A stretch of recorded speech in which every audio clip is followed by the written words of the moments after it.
Hello. Bit more to talk about here. It's a bigger book. Hell, I am now 30 pages away from 400 pages in because this book is 800 pages. So non-spoiler wise, of course, because these are just my initial thoughts. And I haven't finished the entire book, so I can't have an entire opinion. This book is a lot slower. So your mileage may vary on how you feel about it. I'm not always thrilled to be reading a particular section, but I trust Erickson that it will be important. You know, um, I will say for those who think the first book is confusing, I think this book is much easier to get into. In some ways, I feel like it's a more straightforward, linear story, with not as much. Oh, you're just thrown into the middle of it. Of course, there's still things that you just don't understand because you're just kind of thrown into this new continent. Because, as I've said before, Seven Cities takes place on a completely different continent from the last book. And we do have some familiar characters popping up in here because of the end of the last book. But by and large, the most of the cast, outside of a good handful, are a brand new cast of characters in a whole new setting, in a whole new area. So a lot of stuff to learn. But I think it's a lot easier to get into. I don't think it just kind of throws you into the plot. I think, I feel like it eases you into it a bit easier, personally. But you have to go into this book knowing if you read the first book and you're kind of like, you're going to have to relearn because you're not following the same characters from book 2 to book 3, or from book 1 to book 2. Book 3 will go back to the characters in the first book. But here's the thing. Some of the backstory on this was originally supposed to be a D&D campaign that Steven Erikson and his friend worked on. And then they ended up writing it into actual stories. But Steven Erikson was writing, I think, basically the sequel to Gardens of the Moon. And then something happened to his computer and he lost all of it. So he just did this instead. But as I said, these are initial thoughts on book 1 and book 2. So I don't have the full scope picture of this book yet. But from what I've read so far, there are parts that kind of drag for me.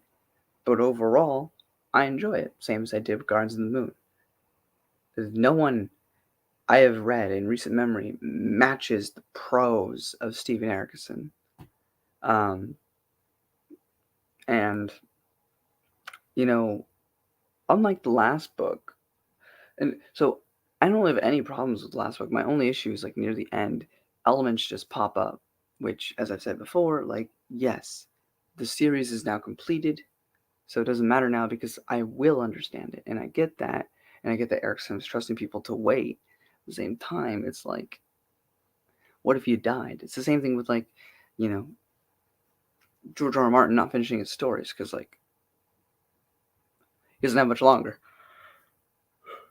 But I'm already getting some stuff answered from the previous book here through the Ezov and stuff, which will be, I think, more delved in the second half of this book. But point being, this is a bit slower, but it is still worth your time. And I will say that you have to be very careful with media you consume because it really depends on what you can stomach. And I'll say without spoilers, this book is very real already, and I haven't even finished it. But there is stuff in this book. He doesn't hold any punches. He doesn't go into excruciating detail, which I appreciate. He doesn't, give you detail by detail because that's not necessary. But he gives you enough without sugarcoating it, without, just this is what's happening.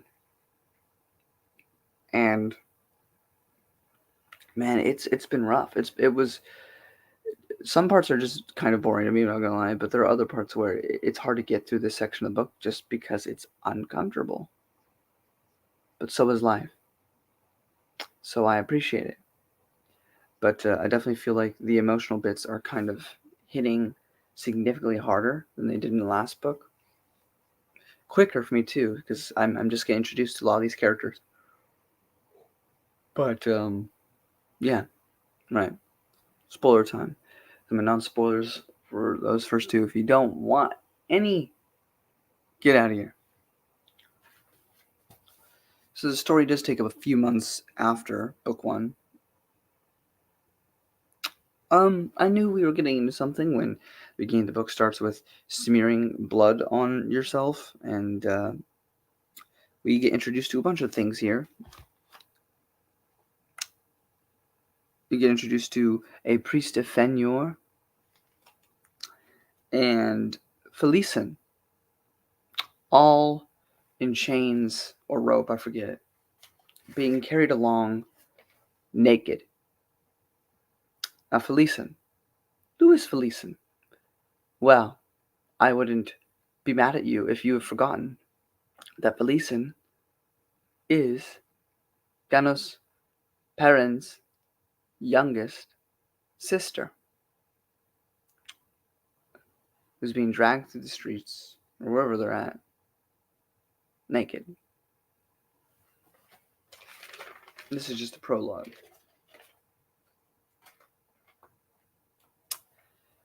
And that priest of Fenyor is Herberic,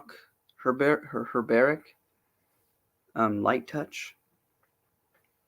We'll learn about Unta. We get introduced to a character named Baden, who's another person in chains, although he ends up killing an old lady. And he's a mixed character, to say the least, in terms of you like him or not. We get introduced to, as well, Adjudicant, the new Adjudicant, since what happened at the end of Gardens of the Moon, Tavor. Now, who is Tavor? Well, Tavor is the oldest sister amongst the Perrin family, which means that she's letting her sister be paraded around naked. This is just a prologue. But then we enter into book one. Raku. And we get introduced to some awesome new additions to the characters in this setting, which we have Akiriam, who's half Jaghut, and Mappo Runt, who is a Trell, which is a new thing we learn about here. I think it's like, I looked up the image. It's kind of a mix between an orc and a giant, because he does have tusks, but he has like human flesh. It's not like green. So actually, a good comparison would be the orcs from the stupid World of Warcraft movie that they made all those years ago, or it's like human skin color. That's kind of what it makes me think of.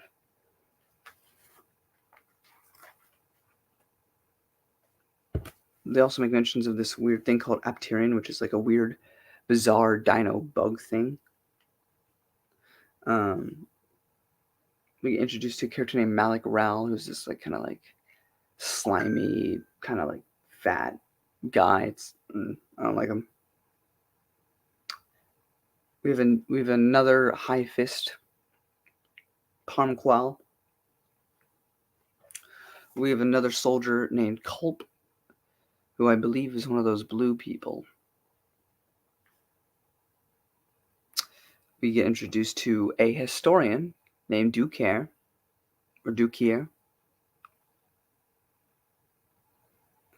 and Coltane. Coltane is this book's like Whiskey Jack or Dujek, and he's awesome. I'm excited to see what else we have in store with this character, but Coltane's cool. Okay, may not be the nicest guy, but he's cool. He has a crow, like a crow cape, like feathers. And one thing that's become increasingly clear is Lacine is making everyone hate her. She's making all the wrong decisions. Because basically she takes over and she quickly tries to get rid of all the old guard. She's already put out a hit on these respected military generals, which is why they took the 10,000 in Gardens of the Moon. And now a lot of this conflict is happening because she is continuing to make bad decisions. Unless it's not actually her making these decisions, but I'm going to assume it is. And Lucine is a terrible empress. Just terrible. And a lot of the conflict arises from her stupidity. At least what seems to be stupidity at this point in time.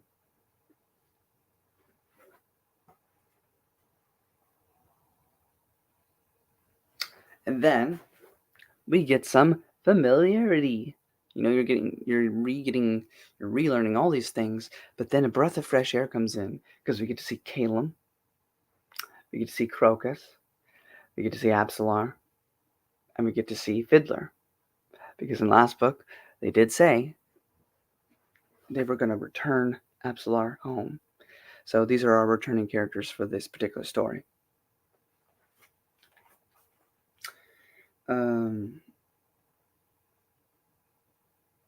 So there's this Denobri sea centipede. I hate centipedes. So do you have a giant one? No. We have mentions of the 7 holy Falahadam, which is some backstory for Fiddler and Calum. Because this is Calum's native homeland. Fiddler has never lived in his life, but he did do a previous military campaign here when he worked for the Empire. And so you get some additional information about those two characters, which is nice to see. But yeah, I don't know too much about it because they didn't really go into detail about it, but they have been here before, which is cool.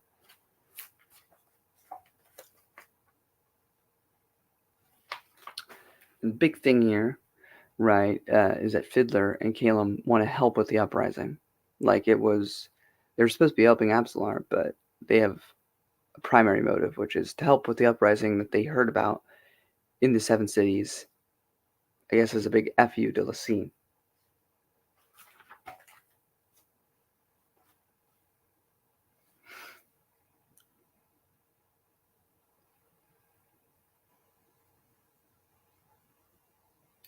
So we introduced a new character named Bolt.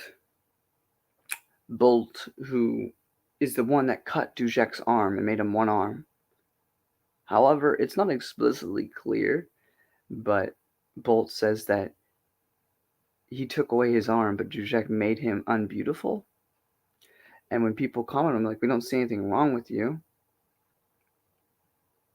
And he says something like, not all beauty is easily seen, or something of the kin. So my only guess is, and maybe I just have a dirty mind, but did Duzek cut his balls off? I don't know. We also get introduced to Sormo Anath, who is another Tattersail type character, who is a adult in a child body.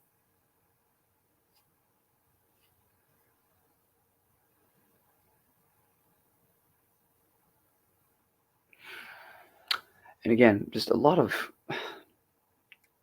There's this pimp who's trying to do some bad stuff to little girls. Fiddler saves them. It's kind of like the whole scene, but like this stuff is just not addressed in the last book and it's being used in full force here.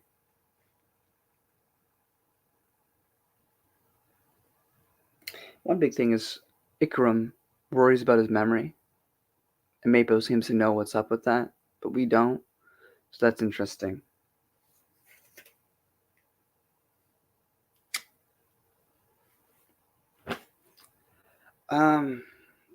Again,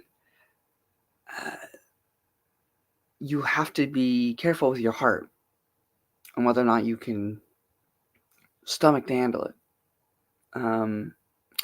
Because there's rape and uncomfortable things in this book, mostly with Felicine.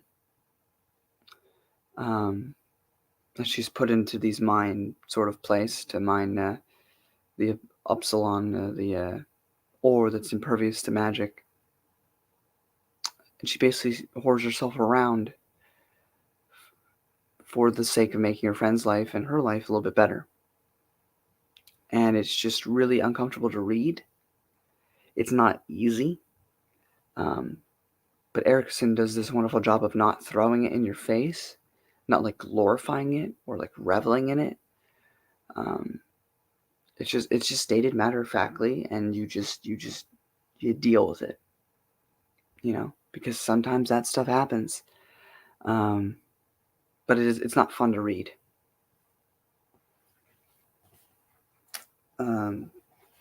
Like there's this whole thing with Bennett and there's a part where he is thrusting into her and she's just kind of sitting there taking it. I hate even saying it. I'm gonna get demonetized. I'm not monetized anyway, doesn't matter. I'm gonna get destroyed, I don't know. But he says, show pleasure, things can go easier for you. And she says, I will, when it stops hurting.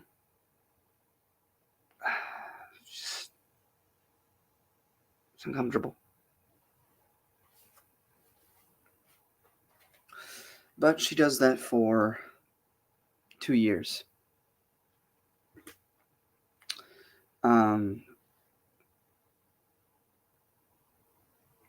People hypothesize that Otorial, the, element, or that, is impervious to magic, the bane of magic, you might say, might have been created by it.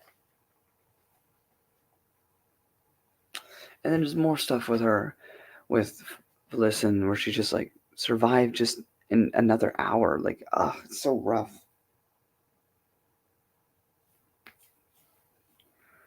This book does a good job too with a lot of like the whole ancient civilization vibe. I believe, I might be wrong, Stephen Erickson was either really into archaeology or was an archaeologist or something of that nature where it deals with like old stuff. I'm ignorant, I know. I'll know better on a reread when I dive into everything that Stephen Erickson's ever said or done. But the ancient civilization stuff is done very well.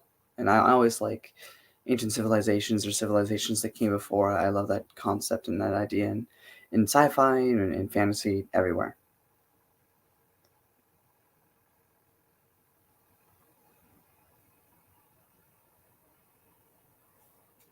I also didn't realize that Hiboric has no hands, which is rough. But yeah, then, Fleeson starts thinking that Hiboric and Bodin don't care about her. And it's not a fun time.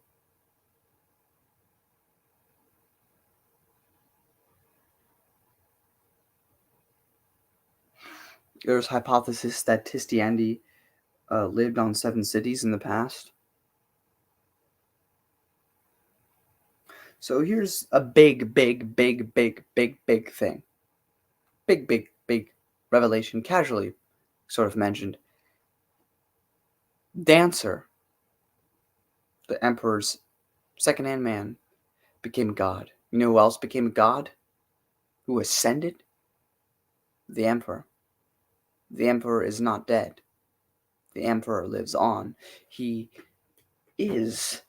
Here's the biggest revelation of all, which will make rereading Gardens of the Moon interesting. Shadow Throne is the Emperor.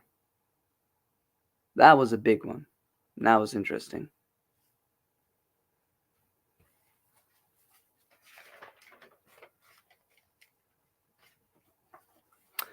Then we move on to book 2.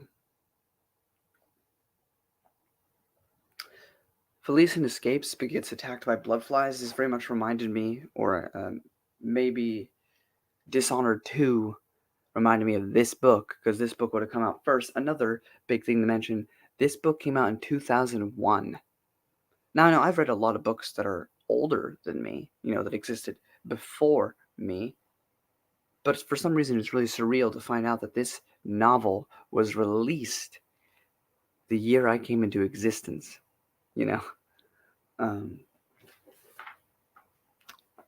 But yeah, Felicity escapes, but she gets attacked by blood flies, and it's not fun. It is not fun at all. It's a very, very bad time.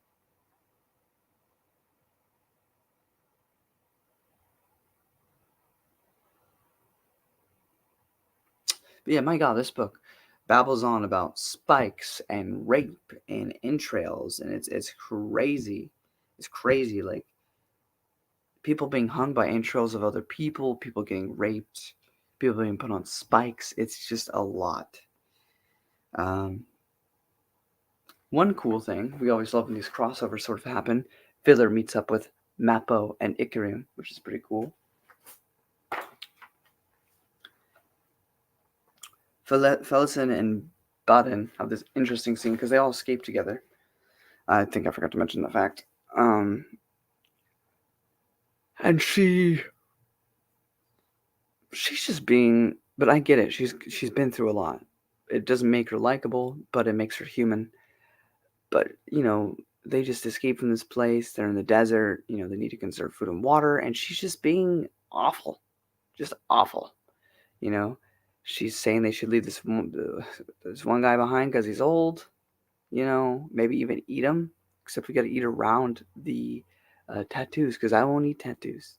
Like, or trying to sleep with one character so she can stab him in his sleep, which they do. They have sex, but he knew what she was doing, and she stops her. But it's just so much bad things on the side of the storyline, and it's uncomfy, and I can't be mad at her. She's like 15, 16, and I get that she's been through a lot, but she's also just being hard to root for.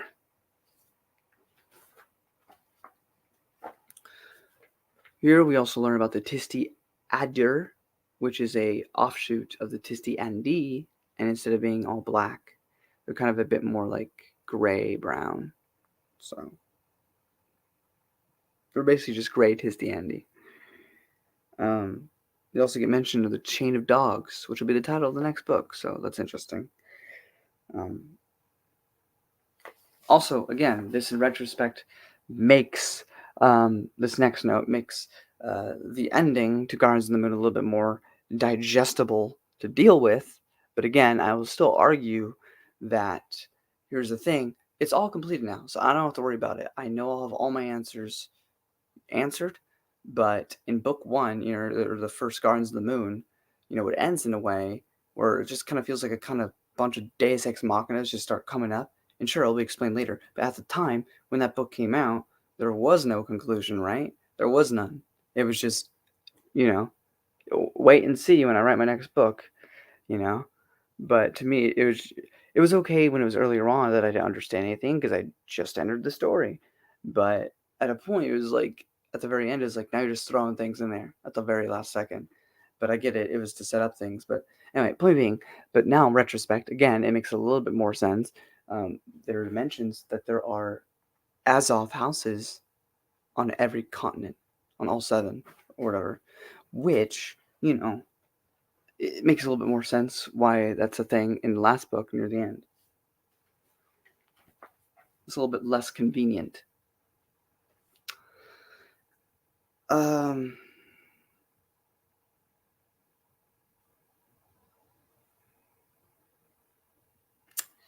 I think it's. I don't know if I forget if it's Fiddler or the historian, but there's this not an army, but these kind of like militia people who are going to sack the city or something, and they plan on raping the women and children. And the other person tries to persuade them, hey, don't do that. It's not holy. And they go, it may not be holy, but it's just, which you have a warped perception of justice.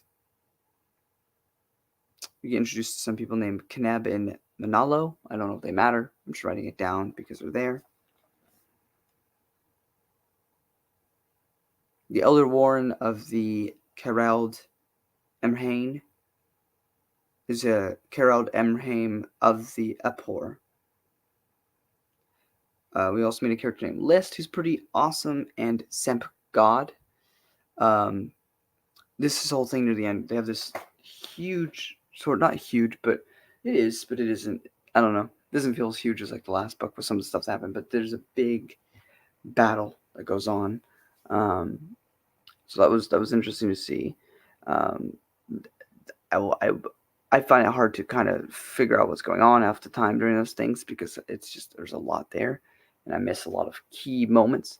But overall, from what I can remember of it, it was and I watched some videos explaining it again just so I could make sure I knew what the fudge I was talking about. But it was a pretty good scene. Um, but I hear that some people say that the first half of this book is the slowest, and then everything moving forward from the stuff I'm going to read next is like some of the best um, that Malazan has to offer. We'll see. We'll see. But overall, like I said, it's been really good so far and a lot easier to follow actually than the previous book.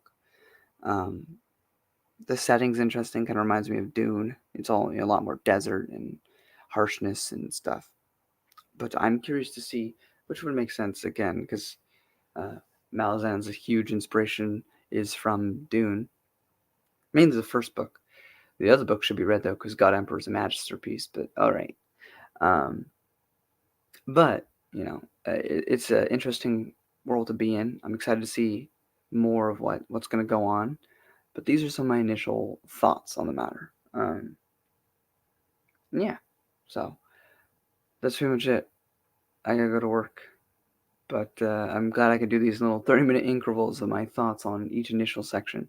This section was significantly longer than the Gardens of the Moon book 1 and 2 because this book is much bigger. But yeah, I mean, guys, till next time, I'll see you around.